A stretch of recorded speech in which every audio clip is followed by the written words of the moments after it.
മൂസാ നബി അലൈഹിസ്സലാമയും അനുയായികളും അറിവിനെ പറ്റി സംസാരിക്കുകയായിരുന്നു. അല്ലാഹു തആല അദ്ദേഹത്തിന് പല കാര്യങ്ങളെക്കുറിച്ചും അറിവ് നൽകിയിരുന്നു. ഭൂമിയിലുള്ള മനുഷ്യരിൽ ഏറ്റവും അറിവുള്ളത് താങ്കൾക്കാണോന്ന് അനുയായികൾ ചോദിച്ചപ്പോ ആയിരിക്കാം എന്ന് അദ്ദേഹം പറഞ്ഞു. അല്ലാഹു തആല അറിയിച്ചു കൊടുത്തു, താങ്കളെക്കാൾ അറിവ് നൽകപ്പെട്ട ആളിനെ 2 കടലുകൾ ചേരുന്നിടത്ത് ചെന്നാൽ കാണാമെന്ന്. അദ്ദേഹം ആ മഹാജ്ഞാനിയെ കണ്ടെത്താനുള്ള അടയാളങ്ങൾ അല്ലാഹുവിൽ നിന്ന് മനസ്സിലാക്കിയിട്ട് സ്വന്തം സഹോദരീ പുത്രനായ യൂഷ നബിയോടൊപ്പം പുറപ്പെട്ടു. അവർ 2 പേരും യാത്ര ചെയ്ത് 2 കടലുകൾ ചേരുന്നിടത്ത് എത്തി. ഏതാണ് 2 കടലുകൾ ചേരുന്ന ആ സ്ഥലം? ചെങ്കടലും അഖബ ഉൾക്കടലും ചേരുന്ന സംഗമസ്ഥാനമാണത്രേ അത്. അല്ലാഹു തആല അറിയിച്ചു കൊടുത്ത അടയാളങ്ങൾ വെച്ച് ആ സ്ഥലം കണ്ടെത്തി. പാകം ചെയ്ത് കൂടെ കൊണ്ടുപോയ മീന് ജീവൻ വെച്ച് വെള്ളത്തിലേക്ക് ചാടുന്ന സ്ഥലത്ത് അദ്ദേഹത്തെ കാണാനല്ലേ പറഞ്ഞത്? Yes, correct. പാകം ചെയ്ത മീന് ജീവൻ വെക്കയോ? അതെ, അല്ലാഹു തആലക്ക് കഴിയാത്തത് എന്തെങ്കിലും ഉണ്ടോ? ആ ജ്ഞാനിയാണല്ലോ അത് ചെയ്യുന്നത്. അദ്ദേഹത്തിന്റെ അടുത്ത് എത്തുമ്പോഴല്ലേ മീൻ ജീവൻ വെക്കുന്നത്? അദ്ദേഹത്തിന് നൽകിയ അറിവ് അതിനുപോലും കഴിയുന്നതാണ്. അതാണ് ഇന്റേണൽ നോളേജ്. അതുകൊണ്ടല്ലേ മൂസ അലൈഹിസ്സലാമയോട് താങ്കളെക്കാൾ അറിവ് നൽകിയ ആളെന്ന് പറഞ്ഞത്. അവിടെ ജ്ഞാനിയെയും കണ്ടെത്തി. താങ്കൾക്ക് നൽകപ്പെട്ട അറിവിൽ നിന്നും സന്മാർഗം കണ്ടെത്താനായി ഞാൻ താങ്കളെ അനുഗമിക്കട്ടെയോ എന്ന് സമ്മതം ചോദിച്ചു. പക്ഷെ ജ്ഞാനി പറഞ്ഞു, താങ്കൾക്ക് എന്റെ കൂടെ ക്ഷമയോടെ കഴിയാൻ പറ്റില്ല. താങ്കൾക്ക് അറിവില്ലാത്ത കാര്യത്തിൽ എങ്ങനെ ക്ഷമിക്കാനാണ്? അപ്പോൾ മൂസാ നബി ക്ഷമിച്ചിരിക്കാമെന്നും കൽപ്പനകളൊന്നും ധിക്കരിക്കുകയോ ചോദ്യം ചെയ്യുകയോ ചെയ്യില്ലെന്നും കരാർ ചെയ്തു. 2 പേരും കൂടി യാത്ര തിരിച്ചു. പോകുന്ന മാർഗെ ഒരു ബോട്ട് കണ്ടു. ആ ബോട്ടിൽ 2 പേരെയും കയറ്റി. കുറച്ചു പോയതേയുള്ളൂ. ജ്ഞാനി ആ ബോട്ടിനടിയിലെ ഒരു പലക ഇളക്കി മാറ്റി. ബോട്ടിൽ വെള്ളം കയറി മുങ്ങി. അതിലെ തൊഴിലാളികൾ ബോട്ടിനെ വല്ല വിധേനയും കരയിലെത്തിച്ച് നങ്കൂരമിട്ടു. മൂസാ നബി അലൈഹിസ്സലാം ചോദിച്ചു, താങ്കൾ എന്ത് പണിയാ ചെയ്തത്? ഈ പാവപ്പെട്ട കടൽ ജീവനക്കാർ നമുക്കൊരു സീറ്റ് തന്നതിനാണോ അവരെ ഇങ്ങനെ ഉപദ്രവിച്ചത്? ജ്ഞാനി കോപിച്ചു. താങ്കൾക്ക് ക്ഷമിച്ചിരിക്കാൻ പറ്റില്ലെന്ന് ഞാൻ പറഞ്ഞതല്ലേ? മൂസാ നബിക്ക് കരാർ ഓർമ്മ വന്നു. ഇനി ചോദ്യം ചെയ്യുകയില്ലെന്ന് പ്രതിജ്ഞ ചെയ്തു. മറന്നുപോയതാക്കുമല്ലേ? അതെ, അദ്ദേഹം മറന്നുപോയതാണ്. ബോട്ടിന് ഓട്ടയുണ്ടാക്കി കേടിവരുത്തി കരക്കടുപ്പിച്ചത് തെറ്റല്ലേ? ഒരു നബിയല്ലേ, തെറ്റ് കണ്ടാൽ പ്രതികരിച്ചു പോവില്ലേ? അദ്ദേഹമാണ് അൽ ഖിളർ. കില്ലർ നബി എന്ന് ഞാനും കേട്ടിട്ടുണ്ട്. ഖിളർ നബി എന്ന വാക്കിന്റെ അർത്ഥം തന്നെ അഖ്ലർ, പച്ച, ഗ്രീൻ എന്നാണ്. ഖിളർ നബിക്ക് കൊടുത്ത അറിവ് അതിനുപോലും കഴിയുന്നതാണ്. അദ്ദേഹത്തിന് നൽകിയ അറിവ് ഉണങ്ങി വരണ്ട ഭൂമിയെ പച്ചപ്പാക്കാൻ പോലും കഴിയുന്നതാണ്. അദ്ദേഹം എവിടെ നിസ്കരിച്ചാലും അവിടെ നിമിഷങ്ങൾക്കകം ചെടികൾ നിറയും അത്രേ. ഞാൻ ആ പേര് കേട്ടിട്ടുണ്ട്. എന്തോ ഒരു പ്രത്യേകതയില്ലേ ആ ജ്ഞാനിക്ക്? ഇപ്പോഴും ജീവിച്ചിരിക്കുന്ന ആളെന്നാണോ നീ കേട്ടത്? അങ്ങനെ ഇപ്പോഴും ജീവിച്ചിരിക്കുന്ന നബിമാരുണ്ടോ? ഇപ്പോഴും ജീവിച്ചിരിക്കുന്നു എന്ന് പറയപ്പെടുന്നു. അതിന് തെളിവൊന്നുമില്ല കേട്ടോ. നമ്മളവരെ കാണുമോ? എല്ലാവരും കാണുകയില്ല, എന്നാൽ അവരെ കണ്ടതായി അവകാശപ്പെട്ടവരുണ്ട്. എന്തുകൊണ്ടാ അദ്ദേഹത്തെ നമ്മൾ കാണാത്തത്? അദൃശ്യമാകാനുള്ള പ്രത്യേക കഴിവ് അവർക്ക് അല്ലാഹു നൽകിയിട്ടുണ്ടാകാം.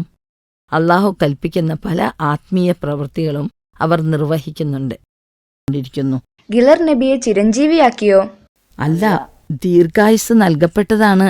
ദജ്ജാലിന്റെ കാലത്താണ് അദ്ദേഹം രക്തസാക്ഷിയാവുക. അതുവരെ ഭൂമിയിലുണ്ടാവും. ജനിച്ചവരെല്ലാം മരിക്കും. ചിലർക്ക് ദീർഘായുസ് നൽകപ്പെട്ടതാണ്. മഹാപ്രളയത്തിൽ നൂഹ് നബിയുടെ കപ്പലിൽ ആദം ബാപ്പായുടെ മയ്യത്തുണ്ടായിരുന്നു. ഖബറിൽ നിന്ന് വാരിയെടുത്ത് കയറ്റിയതാണത്രേ. അത് അറേബ്യയിൽ മറവ് ചെയ്യുന്നവർക്ക് ദീർഘായുസ് നൽകപ്പെടും എന്ന് ആദം ബാപ്പ പറഞ്ഞിരുന്നു അത്രേ. അത് അറേബ്യയിൽ ഖബറടക്കിയത് അൽ ഖിളറാണെന്ന്, അതിനാൽ അദ്ദേഹത്തിന് ദീർഘായുസ് നൽകപ്പെട്ടതാണും കഥകളുണ്ട്. അത് എങ്ങനെയാണ് ഇത്രയും ദീർഘായുസ് കിട്ടിയത്? ഈ ഭൂമിയിൽ നോർത്ത് പോളിനരികിൽ ഏതോ അഗാധമായ ഗർത്തത്തിൽ കുറെ അരുവികളുണ്ട്. അതിൽ പ്യൂർ വാട്ടറാണ്. അതിലൊന്ന് സ്പ്രിംഗ് ഓഫ് യൂത്ത്, അറബിയിൽ മാഉൽ ഹയാത്ത് എന്ന് പറയുന്നു. അത് കണ്ടെത്താനും കുടിക്കാനുമുള്ള ഭാഗ്യം ഖിളർ നബിക്ക് കിട്ടിയത്രേ. അതുകൊണ്ടാണ് ലോകാവസാനം വരെ ജീവിക്കുമെന്ന് പറയുന്നത്. മാവുൽ ഹയാത്തോ അതെന്താണ്? ആദം പാപ്പായുടെ അനുഗ്രഹം കിട്ടിയോണ്ടാണോ മാവുൽ ഹയാത്ത് കുടിക്കാൻ കിട്ടിയത്? ആ കഥ മുഴുവൻ ദുൽഖർനൈൻ രാജാവുമായി ബന്ധപ്പെട്ടതാണ്. ദുൽഖർനൈൻ രാജാവോ? ആരാണ് അദ്ദേഹം? ഇബ്രാഹിം നബി അലൈഹിസ്സലാമയുടെ കാലത്ത് യമൻ ആസ്ഥാനമാക്കി ലോകം മുഴുവൻ ഭരിച്ച ഒരു രാജാവാണ് ദുൽഖർനൈൻ. അദ്ദേഹത്തിന്റെ കസിനായിരുന്നു ഖിളിർ നബി അലൈഹിസ്സലാം. കസിന് മാത്രമല്ല, മന്ത്രിയും. ഖിളിർ നബിയുടെ ശരിയായ പേര് ബലിയ ബിൻ മൽക്കാൻ എന്നാണ്. നൂഹ് നബി അലൈഹിസ്സലാമയുടെ മകനായ സാമിന്റെ സന്താനങ്ങളിൽ നിന്ന് 5ാമത്തെ തലമുറയിലാണ് അദ്ദേഹം ജനിച്ചത്. എന്റെ അല്ലോ അക്കാലം തൊട്ട് ജീവിച്ചിരിക്കുന്നെങ്കിൽ അദ്ദേഹത്തിന് 5,000 വയസ്സുണ്ടാവൂലേ? ആരോഗ്യം എങ്ങനെ ആയിരിക്കും? ജീവജലം കുടിച്ചതല്ലേ, എപ്പോഴും യുവാവായിരിക്കാനാണ് സാധ്യത. പല നബിമാരായും കണ്ടതായും അവർക്ക് വേണ്ട ഉപദേശങ്ങളും സഹായങ്ങളും ചെയ്തതായും കഥകളുണ്ട്. മാത്രമല്ല എല്ലാ വർഷവും ഹജ്ജിനെത്തുമെന്നും പറയപ്പെടുന്നു. എന്തിനാണ് അദ്ദേഹം ഇങ്ങനെ അദൃശ്യനായി ജീവിക്കുന്നത്? നബിയായിട്ടുള്ള ഡ്യൂട്ടിയൊക്കെ കഴിഞ്ഞു. ഇനി നമ്മുടെ നബി മുഹമ്മദ് നബി സല്ലല്ലാഹു അലൈഹി വസല്ലമയുടെ ശരീഅത്ത് കൽപ്പനകൾ അനുസരിച്ച് ജീവിക്കുക. ലോകാവസാനം വരെ ജീവിച്ച് പുണ്യം സമ്പാദിക്കാനുള്ള ഭാഗ്യമല്ലേ അദ്ദേഹത്തിന് കിട്ടിയത്. അതുകൊണ്ട് അദ്ദേഹം അല്ലാഹു തആലക്ക് വേണ്ടി സൽക്കർമ്മങ്ങൾ ചെയ്ത് ജീവിക്കുന്നു. എന്ന് വെച്ചാ എവിടെയെങ്കിലും ധ്യാനത്തിലാണോ? അല്ല, അല്ലാഹു തആലക്ക് വേണ്ടി പല ജോലികളും ചെയ്തുകൊണ്ട് സഞ്ചരിക്കുന്നു. വർക്കാണ് വർഷിപ്പ്. എപ്പോഴും നല്ല പ്രവൃത്തികൾ ചെയ്ത് മനുഷ്യ സമൂഹത്തെ സേവിക്കുന്നു. അല്ലാഹു തആല എന്തിനാ നമ്മൾ മനുഷ്യരെ ഭൂമിയിൽ ഒരു ജീവിതവും മരണവും തന്നയച്ചത്? ഏറ്റവും നല്ല പ്രവൃത്തികൾ ചെയ്യുന്നത് ആരെന്ന് പരീക്ഷിക്കാനാണ്. നല്ല പ്രവൃത്തികൾ ചെയ്തുകൊണ്ട് ജീവിക്കുന്നതാണ് അള്ളാഹുവിനുള്ള ആരാധന. അങ്ങനെ പരീക്ഷിച്ചിട്ടോ? എന്നിട്ട് വേണം സ്വർഗത്തിലാക്കണോ അല്ല നരകത്തിലേക്ക് അയക്കണോ എന്ന് തീരുമാനിക്കാൻ. പരലോകമല്ലേ മനുഷ്യരുടെ സ്ഥിരവാസ കേന്ദ്രം. ഇവിടെ നമ്മൾ വെറും യാത്രക്കാരല്ലേ. ബാക്കി കഥ കേൾക്കുമ്പോൾ അദ്ദേഹത്തിന്റെ പ്രവൃത്തികൾ എത്തരമാണെന്ന് മനസ്സിലാവും. അങ്ങനെ മൂസാ നബി അലൈഹിസ്സലാം ജ്ഞാനിയോടൊപ്പം യാത്ര തുടർന്നു. വഴിമധ്യേ കുറേ കുട്ടികൾ കളിക്കുന്നുണ്ടായിരുന്നു. അതിൽ നല്ല ഭംഗിയും പ്രസന്നതയും ഉള്ള ഒരു ബാലനെ ജ്ഞാനി കൊന്നുകളഞ്ഞു. കൊന്നുകളഞ്ഞോ? അതേതായാലും കഠിനായി പോയി. മൂസാ നബി ഇത് കണ്ട് ഞെട്ടിപ്പോയി. 10 കൽപ്പനകളിൽ ഒന്നാണ് ആരെയും കൊല്ലരുതെന്ന്. ജ്ഞാനി എന്തിനാണ് ഈ മഹാപാപം ചെയ്തത് എന്ന വെപ്രാളത്തിൽ ആവലാതിപ്പെട്ടു. ഒരു തെറ്റും ചെയ്യാത്ത പാവം കുട്ടിയെ കൊന്നുകളഞ്ഞല്ലോ. പക്ഷെ അതിന് അദ്ദേഹത്തെ കുറ്റപ്പെടുത്താൻ ഒക്കുമോ? ജ്ഞാനി പറഞ്ഞു, ഞാൻ പറഞ്ഞതല്ലേ താങ്കൾക്ക് ക്ഷമിച്ചിരിക്കാൻ കഴിയില്ലെന്ന്. മൂസാ നബി സോറി പറഞ്ഞു. ജ്ഞാനി ചെയ്യുന്ന പ്രവർത്തികൾ ഇത്തരമാണെങ്കിൽ താൻ ഇനിയും പ്രതികരിച്ചു പോകുമെന്ന് മൂസാ നബിക്ക് മനസ്സിലായി. അതുകൊണ്ട് അദ്ദേഹം പറഞ്ഞു, ഇനി ഒരു തവണ കൂടി ക്ഷമകേടി കാണിക്കുകയാണെങ്കിൽ ഞാൻ സ്വയം പിരിഞ്ഞു പോയിക്കോളാമെന്ന്. അങ്ങനെ 2 പേരും യാത്ര തുടർന്നു. ഒരു നാട്ടിലെത്തി. ആ നാട്ടുകാരോടവർ ഭക്ഷണം ചോദിച്ചു. അവർ നൽകിയില്ല. അവിടെ ഇടിഞ്ഞു പൊളിഞ്ഞു കിടക്കുന്ന ഒരു ചുമര് കണ്ടു. ജ്ഞാനി കുത്തിയിരുന്ന് ആ ചുമര് കെട്ടിപ്പൊക്കി. മൂസാ നബി പറഞ്ഞു, ഈ പ്രവൃത്തിക്ക് നമുക്ക് കൂലി വാങ്ങാമല്ലോ, കൂലിയായിട്ട് ഭക്ഷണം ചോദിക്കാമല്ലോ എന്നാണ് അദ്ദേഹം ഉദ്ദേശിച്ചത്.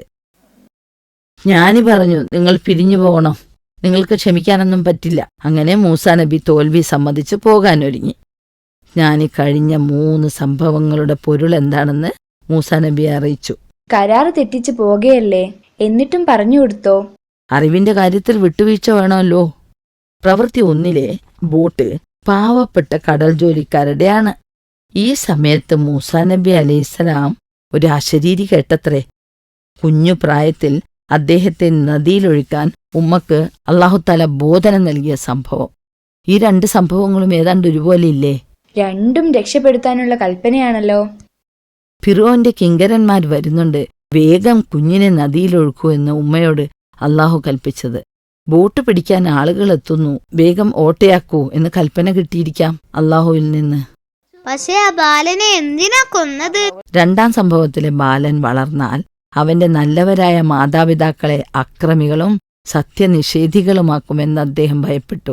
ഇവന് പകരം ആ നല്ല മാതാപിതാക്കൾക്ക് മറ്റൊരു ഉത്തമ സന്താനത്തെ ലഭിക്കണമെന്ന് അദ്ദേഹം ആഗ്രഹിച്ചു. ഇക്കാര്യം അദ്ദേഹത്തിന് അല്ലാഹു നൽകിയ പ്രത്യേക അറിവിൽപ്പെട്ടത് തന്നെയാണ്. അക്കാര്യം അള്ളാഹുതാല സന്ദേശം എത്തിച്ചു കൊടുത്തതാണോ? കൽപ്പിക്കാത്ത കാര്യം ചെയ്യില്ലല്ലോ. ചുരുങ്ങിയത് അതിനുള്ള അനുവാദമെങ്കിലും കിട്ടിയിരിക്കാം. ഇത്തവണയും അശരീരി കേട്ടോ? കേട്ടു. അദ്ദേഹം ഒരു കിബിത്തിയെ തടുത്തില്ലേ? ഇസ്രായേലിയെ ആക്രമിക്കുന്നത് കണ്ടപ്പോൾ ആ കിബിത്തി മരിച്ചുപോയല്ലോ. ആ സംഭവം അതെന്തിനാണ് ഈ സമയത്ത് കേട്ടത്? ആ കിബിത്തിയെ കൊല്ലണമെന്ന് ഉദ്ദേശിച്ചതല്ല, മർദ്ദിച്ചതല്ല. അയാളുടെ പ്രഹരം തടുത്തതാണ്. കിബിത്തിയെ കൊന്നത് ഏതോ അദൃശ്യ ശക്തിയാണ്.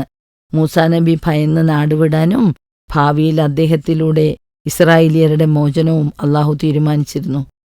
കുട്ടികൾ മരിക്കുക എന്നത് മാതാപിതാക്കൾക്ക് കഠിനമായ ദുഃഖമല്ലേ? ആ ദുഃഖം ക്ഷമയോടെ സഹിക്കുന്നവർക്ക് മഹത്തായ പ്രതിഫലമുണ്ട്. ഇഹലോകത്ത് മറ്റൊരു ഉത്തമ സന്താനത്തെ കിട്ടാം എന്നത് അദ്ദേഹത്തിന് നൽകിയ അറിവിൽപ്പെട്ടതാണ്. അള്ളാഹു കൽപ്പിക്കുന്നത് പോലെ എന്തായാലും അൽ-ഖിദർ ഇത്തരം ആത്മീയ പ്രവൃത്തികളാണ് ചെയ്യുന്നത്. കുട്ടിയെ കൊന്നപ്പോ ഒറ്റത്തിരിക്ക് തല പിഴിഞ്ഞെടുത്തു എന്നാണല്ലോ കഥയിൽ. അത് നല്ല പ്രവൃത്തിയാണോ? അതൊക്കെ കള്ളക്കഥകളാ. കുട്ടിയെ കൊന്നത് സത്യം, പക്ഷേ കുട്ടിയെ മർദ്ദിക്കുകയോ വേദനിപ്പിക്കുകയോ ഒന്നും ചെയ്തിട്ടില്ല. കുട്ടി മയങ്ങി വീണു, അത്ര തന്നെ. ഷഹീദായി നേരെ സ്വർഗത്തിലും എത്തി. കുട്ടിയുടെ മാതാപിതാക്കളാണെങ്കിൽ കുട്ടിയെ കൊണ്ട് അനുഭവിക്കാൻ പോകുന്ന ദുഃഖങ്ങളിൽ നിന്നും നരകശിക്ഷയിൽ നിന്നും രക്ഷപ്പെട്ടു. പോരാത്തതിന് ആ കുട്ടിക്ക് പകരമായി അള്ളാഹു നൽകിയ കുട്ടി പിൽക്കാലത്ത് നബിയായി തീർന്നു അത്രേ. ഇതുപോലുള്ള സൽക്കർമ്മങ്ങൾ ചെയ്ത് സഞ്ചരിക്കുകയാണോ അദ്ദേഹം? അങ്ങനെയാണ് പല പണ്ഡിതന്മാരും പറയുന്നത്. ചുവര് കെട്ടിക്കൊടുത്ത എന്തിനാ? ആ ചുവരിനടിയിൽ 2 അനാഥ കുട്ടികൾക്ക് വേണ്ടി അവരുടെ പിതാവ് സൂക്ഷിച്ചു വെച്ച നിധിയുണ്ടത്രേ. ആ കുട്ടികൾ വളരുവോളം അത് മറ്റുള്ളവരുടെ കാഴ്ചയിൽ പെടാതിരിക്കാനാണ് ജ്ഞാനി അത് ചുവരിനടിയിലാക്കിയത്. ആ പ്രവൃത്തി പ്രതിഫലത്തിനു വേണ്ടി ചെയ്തതല്ല, അള്ളാഹു താലാക്ക് വേണ്ടി നിർവഹിച്ചതാണ്. മൂസാ നബി മദിയനിൽ ഷുഐബ് നബിയുടെ പുത്രിമാർക്ക് വേണ്ടി വെള്ളം കോരി ആടുകളെ കുടിപ്പിച്ച സംഭവം അദ്ദേഹം അശരീരിയായി കേട്ടുവത്രേ. അതെന്തിനാണ് ഈ സമയത്ത് കേട്ടത്? പ്രതിഫലത്തിനു വേണ്ടിയല്ലല്ലോ ആ പ്രവൃത്തി ചെയ്തത്. ആ സംഭവത്തിലൂടെ മൂസാ നബിക്ക് എല്ലാ ബുദ്ധിമുട്ടുകളിൽ നിന്നും മോചനം കിട്ടിയതും നമുക്കറിയാമല്ലോ. മൂസാ നബിക്ക് നന്മകൾ കിട്ടാൻ വേണ്ടി ആ പ്രവൃത്തി ചെയ്യാൻ അള്ളാഹു തോന്നിപ്പിച്ചു. ഈ പ്രവൃത്തികളൊന്നും എന്റെ ഇഷ്ടപ്രകാരമല്ല ചെയ്തത് എന്ന് അൽ-ഖിദർ എടുത്തു പറയുകയും ചെയ്തു.